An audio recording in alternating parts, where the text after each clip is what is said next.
Bonjour à toutes et à tous. Nouvelle vidéo, cette fois-ci dédiée au JNM. JNM, ce sont les Journées nationales du myélome. Et j'ai été faire un petit tour le samedi dernier, samedi 12 octobre, au ministère de la Santé à Paris, comme c'était le cas dans 26 villes en France. Et le but était bien de faire découvrir, comme chaque année, les nouveautés en matière de médicaments, de faire découvrir ce qui se faisait aujourd'hui, de revenir un petit peu sur ce qu'est le myélome, pourquoi, et puis évidemment parler des choses qui sont importantes à faire dans la vie quotidienne pour pouvoir, éviter la fatigue, pour pouvoir éviter les douleurs, pour vivre vraiment avec le myélome, parce que c'est une maladie qu'on a à vie. Et c'est une maladie qui ne se soigne pas, enfin qui se soigne mais qui ne se guérit pas, pas encore en tout cas. L'année dernière, on a vu les prémices de se dire qu'on allait peut-être pouvoir guérir le myélome avec les fameux CAR-T-cell. Bon, l'année écoulée a fait dire que les CAR-T-cell, il y a quand même beaucoup d'effets secondaires et voilà. C'est pas encore la solution miracle, mais on y travaille et on découvre de plus en plus des médicaments, des traitements qui permettent de soigner le myélome et d'avoir une espérance de vie évidemment plus intéressante. Donc, j'ai pas eu l'occasion malheureusement de pouvoir approfondir mes recherches, mes interviews sur place, parce que je connais plein de monde à cette journée-là, et moi j'ai discuté pas mal pendant les intermèdes, et du coup j'ai pas pu filmer. Il faut savoir que le thème cette année c'était l'exercice physique. Est-ce que l'exercice physique est utile lorsqu'on a un myélome multiple? Alors je dis oui et oui bien évidemment. J'ai pu faire une petite intervention, vous me connaissez, pour expliquer évidemment que il faut faire d'exercice à son niveau, bien entendu, mais pousser un petit peu la machine, vous me connaissez, toujours un petit peu plus. La marche est idéale, mais j'ai expliqué que j'avais fait du surf cet été, et c'était absolument incroyable. Et du coup, dire que si on se force un petit peu, parfois on est un peu, enfermé dans notre maladie, dans notre cocon, et le fait de se pousser un petit peu et de sortir un peu de ça, de se dire oui, allez, je vais faire ça, alors on n'y arrivera peut-être pas complètement, mais on aura fait un pas et ça nous prouvera qu'on peut faire plus qu'on ne pense forcément. Et vous verrez, ça c'est intéressant. Donc voilà, je vous ai fait un petit condensé de vidéos. La qualité n'est pas géniale, vous verrez, mais on comprend très bien, et les explications des médecins et des professeurs est très bien faite. En myélome multiple, les cellules clonales malades sont les plasmocytes. Rappelons que la moelle osseuse contenue dans nos os est le site de fabrication des cellules de notre sang, les globules rouges, les plaquettes et les globules blancs, dont dérivent les plasmocytes.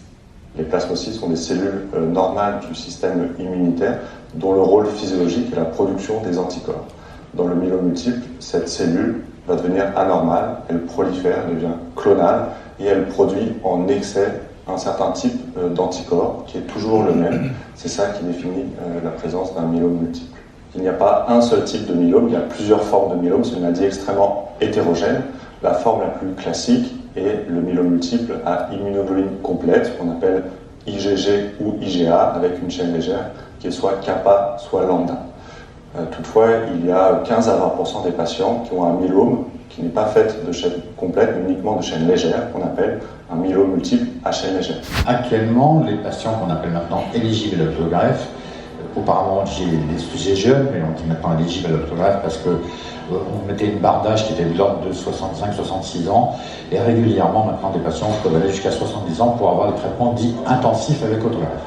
La stratégie thérapeutique est donc une première phase d'induction de chimiothérapie faite à base de thérapeutiques utilisant des imides, des inhibiteurs du protéasome et de la dexaméthasone. Donc par exemple Velcade, thalidomide, dexaméthasone, voire Velcade, revlimide, dexaméthasone, qui n'est pas encore enregistré mais qui va le devenir. À l'issue des 4 cycles d'induction faits chez ces patients, on fait une évaluation. La plupart du temps, les gens sont au moins en réponse partielle et on peut se lancer dans la collecte des cellules souches périphériques, ce qu'on appelle des CSP. Une fois qu'on a notre greffon congelé qui est mis donc au congélateur au centre de transfusion, on peut envisager la réalisation de l'autogreffe de cellules souches à partir d'une chimiothérapie intensive qui est du melphalan en monothérapie.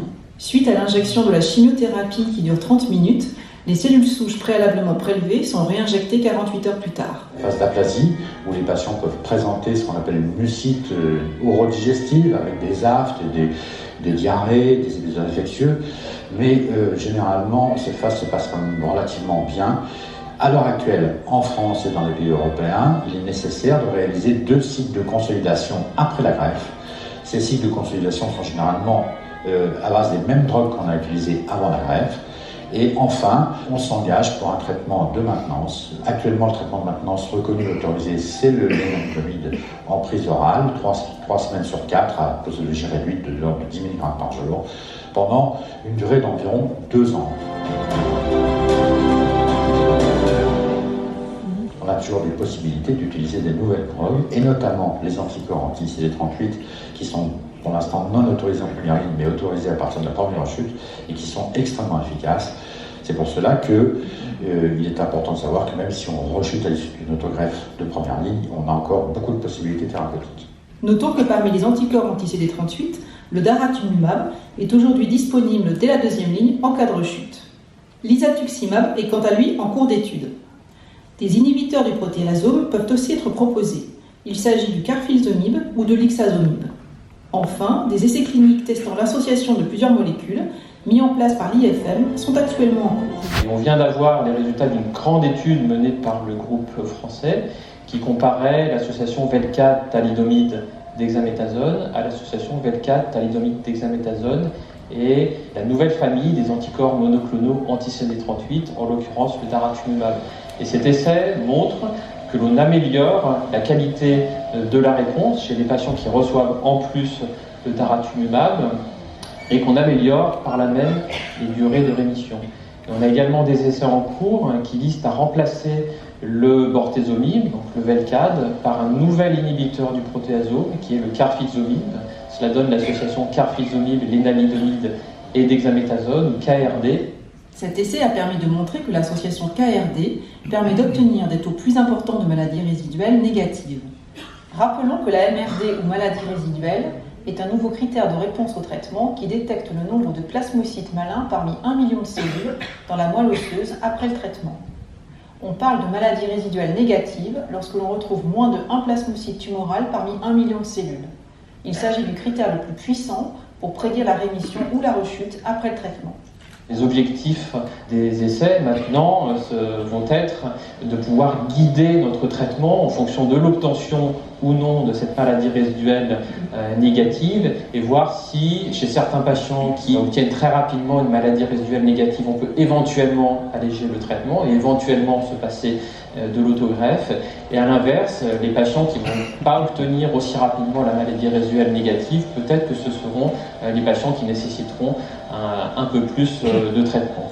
Et le dernier point important dans les essais cliniques à venir en particulier, ça va être de bien distinguer les différents profils de maladies et les maladies dites à plus haut risque des autres et essayer d'adapter notre traitement en fonction du risque initial grâce à tous ces outils, les outils d'étude de la cytogénétique et également les outils de maladies résiduelles. Il y a des avancées thérapeutiques d'année après année, voire 2-3 mois. Enfin, tous les 3 mois, il y a des nouveaux médicaments où il y a des nouvelles pistes.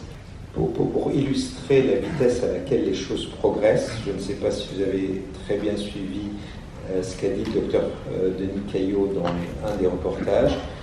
Il y avait une petite phrase où il a dit les anticorps monoclonaux, le daratumumab, ne sont pas approuvés en première ligne. Et ça, ce reportage, je pense, corrigez-moi tel, a été fait il y a 3 ou 4 mois, il me semble. Or, il y a 15 jours, cette combinaison a été approuvée en première ligne par l'agence américaine FDA. C'est vous dire qu'on est capable de faire un reportage il y a 3 mois et il s'avère déjà pas tout à fait exact quand on le diffuse. C'est une évolution extrêmement rapide. Les CAR-T-cells constituent une nouvelle approche de traitement qui utilise les cellules immunitaires du patient, les lymphocytes T, pour reconnaître et attaquer les cellules cancéreuses. Cette thérapie consiste à prélever et isoler des lymphocytes T, cellules fondamentales du système de défense de l'organisme, dans le sang du patient. Ces lymphocytes T sont ensuite modifiés génétiquement en laboratoire afin de les doter d'un récepteur spécifique, le CAR, qui fait office de radar pour reconnaître et attaquer spécifiquement les cellules cancéreuses ciblées. Ces nouveaux lymphocytes ainsi reprogrammés sont ensuite multipliés, puis réinjectés aux patients.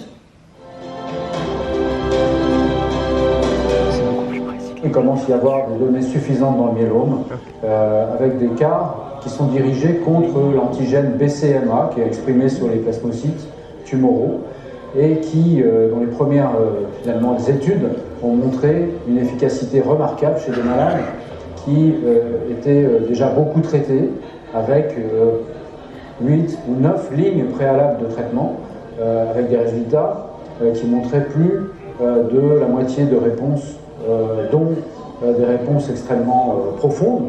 Aujourd'hui, 2 molécules se profilent pour les utilisations futures, pour les études, qui vont aller jusqu'aux phases 2, aux phases 3. Ces 2 CAR-T sont le Bluebird BB2121 et Legend 38M. Elles se dirigent toutes les deux contre l'antigène BCMA, présent à la surface des plasmocytes tumoraux, à la seule différence qu'elles ne reconnaissent pas la même partie de l'antigène.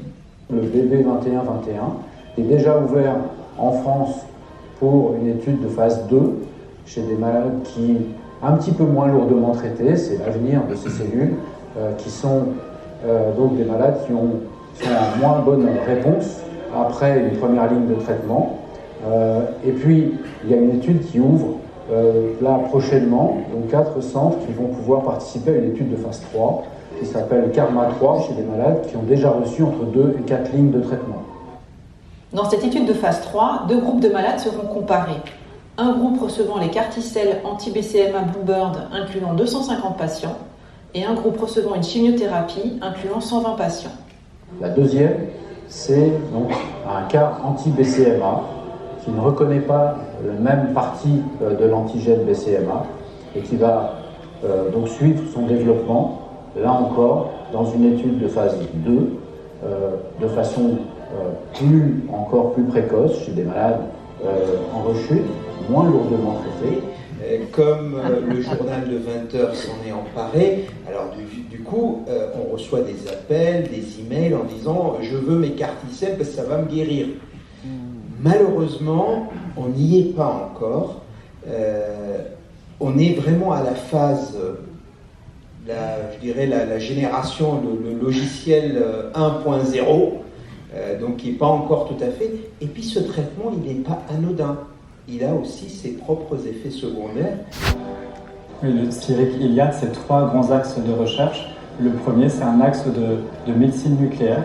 Donc, le PET scanner a pris une importance majeure dans la prise en charge des patients atteints de myélome, à la fois à visée diagnostique pour l'évaluation de la réponse.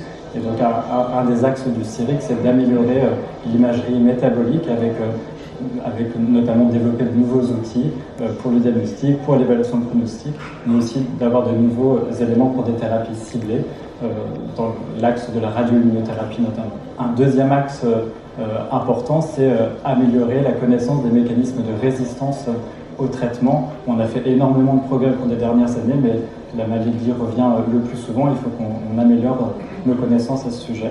Pour ça, on propose à tous nos patients de participer à une cohorte prospective. Et donc, dans cette cohorte, on analyse toutes les données classiques de la maladie, les données biologiques, notamment de la cytogénétique, les données cliniques, quel traitement reçoit le patient, quelle réponse. Et puis, on prélève aussi des cellules tumorales lors des myélogrammes qu'on réalise classiquement dans la prise en charge, à la fois au diagnostic, mais lorsque le patient est en réponse, et lors de la progression sous traitement. Et ces cellules tumorales sont analysées sur le plan moléculaire de manière très précise et pour essayer de développer d'améliorer notre connaissance sur ces mécanismes de résistance et puis aussi de trouver des pistes de thérapie ciblées pour les patients. Le troisième axe de recherche du CIRIC ILIAD, ce sont les sciences humaines et sociales. Donc on a plusieurs aspects très importants. Tout d'abord, une réflexion sur l'épidémiologie de la maladie et puis aussi les inégalités sociales dans la prise en charge du myélome.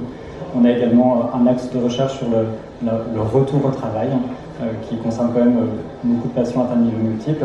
Et enfin, une réflexion sur la démocratie sanitaire pour essayer de mieux intégrer le patient dans sa prise en charge. Je voulais savoir ce que veut dire rémission partielle. Quand on parle de réponse partielle, C'est globalement, par exemple, si on prend un chiffre de pic monoclonal ou de chaîne légère, c'est quand il y a eu une diminution qui se situe entre 50 et 90%. Voilà, c'est ce qu'on appelle une réponse partielle qui est considérée comme faisant partie des réponses objectives et qui peuvent parfois s'améliorer avec le temps, puisque le processus de réponse d'un myélome n'est pas un processus binaire, c'est-à-dire je fais un cycle et puis c'est tout ou rien. C'est souvent une amélioration progressive avec le temps, même si souvent on considère que le gros de la réponse c'est au début, parce que c'est beaucoup plus facile de passer de 50 à 30 que de 5 vous voyez, à 3.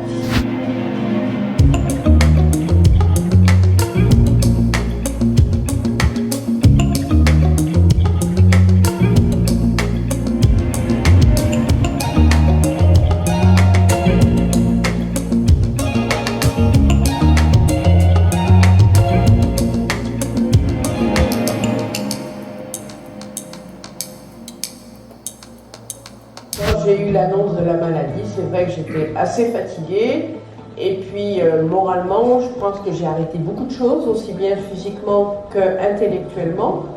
Depuis que je suis maintenant, après l'autogreffe, en rémission complète, j'ai commencé à reprendre un peu de randonnée et avec les beaux jours et la température de l'eau qui se réchauffe, je vais essayer de reprendre la marche aquatique plus doucement qu'avant peut-être, mais voilà.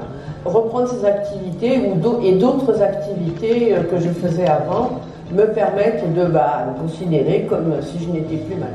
Je suis donc suivi médicalement depuis 2011.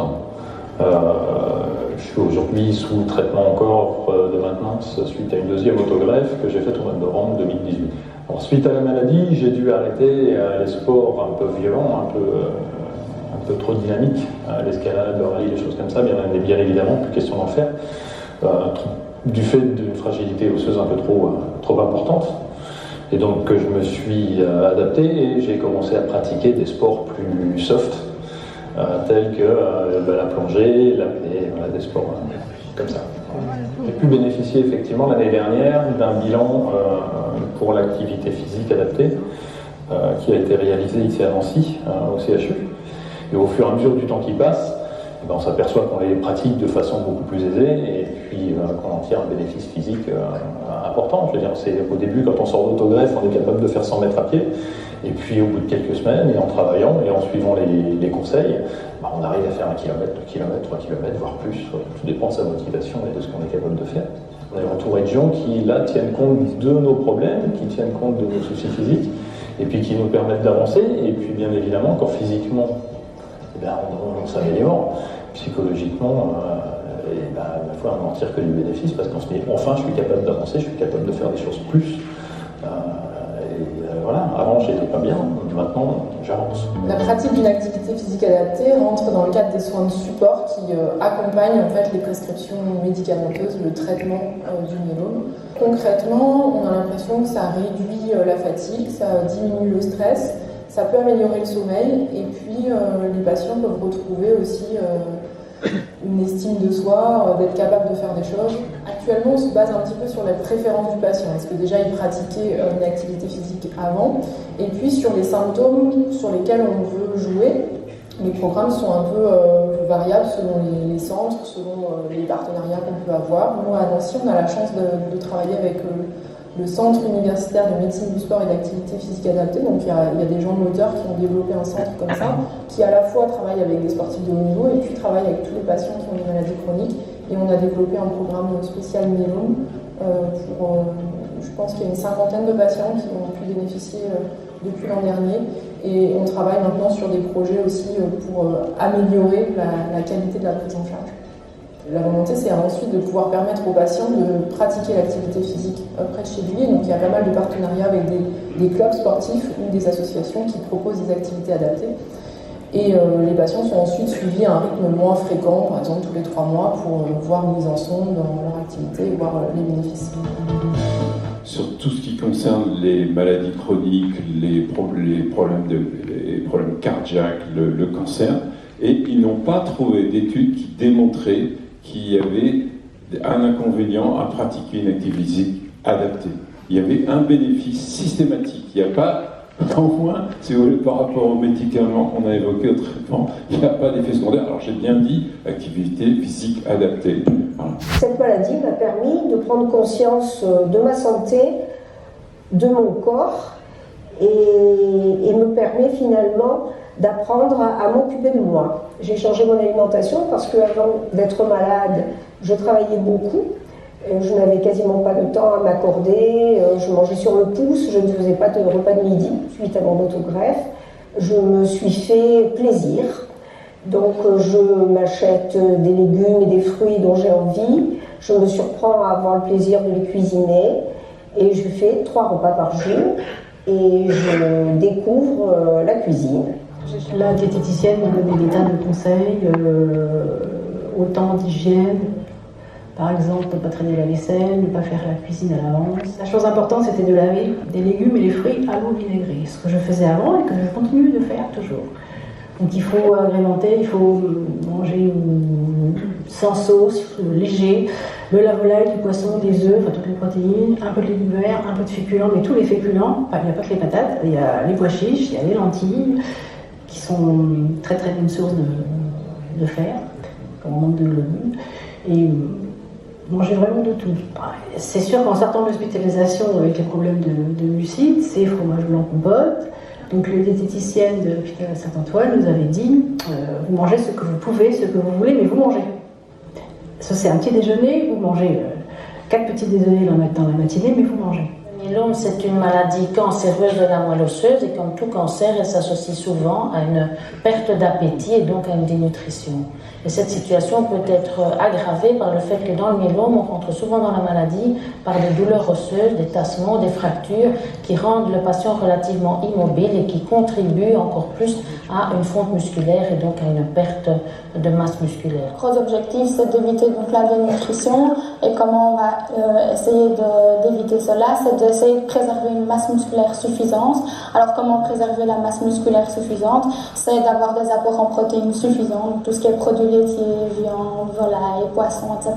Alors au niveau des aliments à éviter, ça va donc dépendre du stade hématologique au niveau des neutrophiles de différents patients, parce qu'il y a certaines règles hygiéno-diététiques à mettre en place et donc qui vont varier au niveau de la maladie et du stade neutropénique, comme par exemple, en règle générale, tout ce qui est viande crue ou mal cuite sont à éviter, tout ce qui est fruits et légumes crus, surtout qui n'ont pas de peau, qu'on puisse laver et éplucher, ceux-là sont à éviter. Ça peut être tout ce qui est restaurant, c'est aussi à restreindre un maximum pour éviter tout contact avec bactéries, virus, etc. Je peux vous dire avec beaucoup de conviction que l'excès du sucre, qu'on ait un myélome ou qu'on n'ait pas de myélome, est néfaste. Ça c'est indéniable et que clairement on mange trop de sucre directement ou indirectement. Je pense qu'il y a aussi quelque chose d'important par rapport au sucre, c'est la corticothérapie qu'on utilise l'argamanul dans nos traitements. Et donc quand on vous parle de corticothérapie, quand on vous prescrit donc la dexaméthasone, on vous dit c'est un médicament qui favorise la survie du diabète, en tout cas qui révèle un diabète sous-jacent, donc il faut vraiment se limiter au niveau du sucre. Après, il y a quelque chose que je pense que beaucoup d'entre nous font, mais en tout cas ce que nous on fait sur Curie, c'est favoriser pendant un temps très court, qui est le temps de la lucite, l'utilisation de Coca-Cola dégazée, ce qui est une façon d'apporter en effet pas mal de nutriments, mais pas que, parce que ça contient aussi des électrolytes qui sont absorbés extrêmement rapidement. Donc ça, c'est une situation un peu particulière où on admet la surconsommation de sucre, mais c'est en effet le seul moment où on peut favoriser ça. Et en dehors de ça, je pense qu'en effet, tout abus de sucre n'est évidemment pas bon d'une manière générale. Et si vous allez dans un restaurant, il n'y a pas à côté de vous la famille avec les enfants en bas âge qui vous crachent à la figure et qui sont malades. Vous êtes dans une table un peu isolée et que vous commandez une pizza qui a été cuite à 220 degrés, vous risquez rien. Arrêtons les bêtises. On a mis ça en place depuis le début d'année. Ce sont donc des webconférences avec des formats très précis, à 1 heure. On ne va pas discuter pendant des heures et des heures. Vous vous inscrivez en ligne à partir du site Et on alterne, on essaie d'en organiser une par mois hors période du MOOC. On alterne des sujets médicaux et des sujets non médicaux. Par pouvoir vous avoir à la tribune, je me tourne ici vers vous aussi, que je tiens, professeur Motti, docteur Glessner et docteur Telvaux. Voilà, quelle chance on a.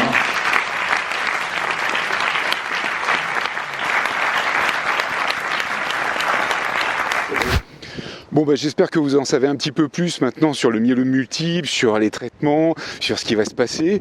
Alors, c'est prometteur, c'est prometteur. Et puis, surtout, ne lâchez rien, faites de l'exercice, c'est important, de la marche, c'est bien. Et puis surtout, portez-vous bien.